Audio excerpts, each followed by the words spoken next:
Welcome to Monte Instructions Pro Tips. My name is Matt Monacuco, head golf professional at Lake Spanaway Golf Course. Today we're going to be taking a look at Pat's swing, and he sent us an email today. He said that he has no feeling in 3 of his fingers in his left hand, and he also had rotator cuff surgery. So those are some of his limitations that he mentioned in his email, but let's take a look at his swing. So over here on the left we have his face-on view, and on the right we have his down-the-line view.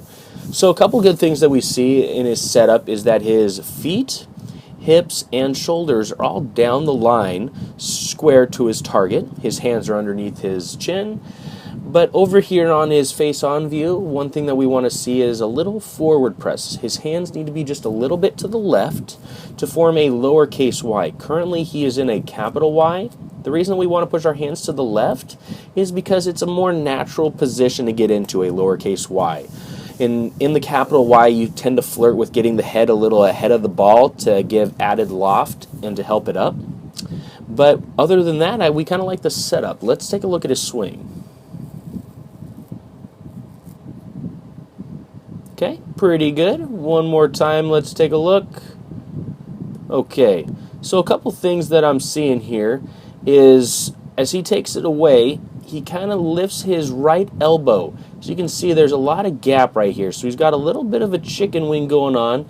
We really want to try to keep our armpit closed on our take back. But as we start the downswing, he has the tendency to throw it over the top, but he saves it by pulling in his left shoulder up.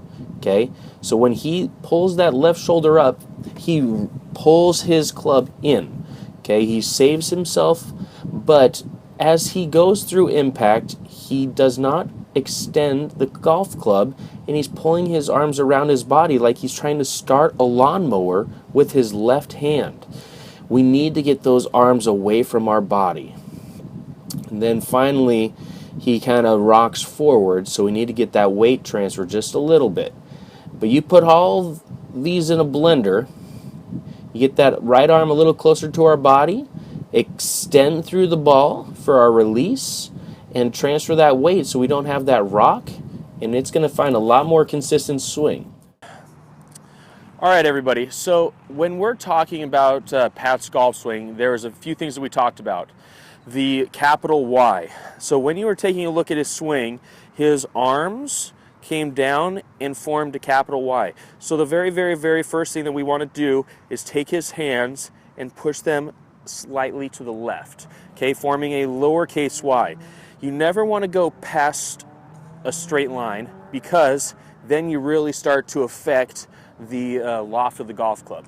Now from here, it's a very good takeaway, and then we start to pull this elbow out. We want to close the armpit and keep our right arm just a little bit closer to our body. Now, on the way down, this is where things get a little crazy because Pat can't really get around the ball, so he's starting his arms out, then he's pulling his arms in. So right here at this point, he needs to extend his arms out. And a good drill to help you feel this is put the butt of the club in your stomach and hold the club. Now, you're going to take a backswing. See how it's still touching me, but my arms are out? Now as I turn and go follow through, still touching, but look at my arms. They are out.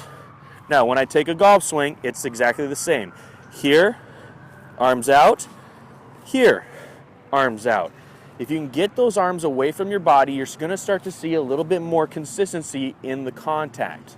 Now, you put it all together. We're in a slight capital Y. We're going to push our hands to the left.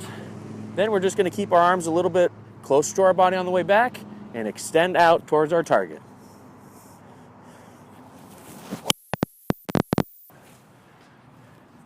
Hope that helps you, Pat.